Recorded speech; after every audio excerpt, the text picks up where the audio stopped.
Таджикский народ с незапамятных времен по праву относится к народам, принимающим активное участие в создании мировой культуры и цивилизации, и подарил миру многих великих личностей, ученых, мыслителей, поэтов, писателей, деятелей культуры и искусства, внесших весомый вклад в дело обогащения общечеловеческой цивилизации. Одной из ярких личностей и светил Востока является таджикский свободомыслящий поэт и выдающийся мыслитель Хаджи Камолиддин Худжанди. Камоли Худжанди был свободолюбивым поэтом с интеллектуальной и творческой независимостью, гордым и несгибаемым человеком. Он всегда находился среди трудового народа, интересовался жизнью и бытом простых людей. Камоли Худжанди является поэтом-лириком, автором газелей. Он сочинил более 1000 газелей и внес громадный вклад в совершенствование этой литературной формы. В своих газелях Камоли Худжанди прежде всего воспевает любовь и призывает людей к оптимизму, жизнелюбию, использованию каждого мига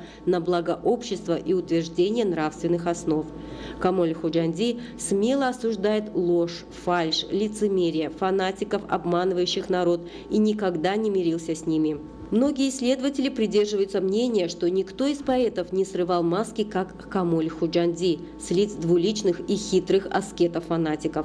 На новом историческом этапе, на котором находится наша страна, миссия ученых, исследователей, всей интеллигенции, в том числе поэтов и писателей, заключается в том, чтобы поднять на мировой уровень научные работы и творчество.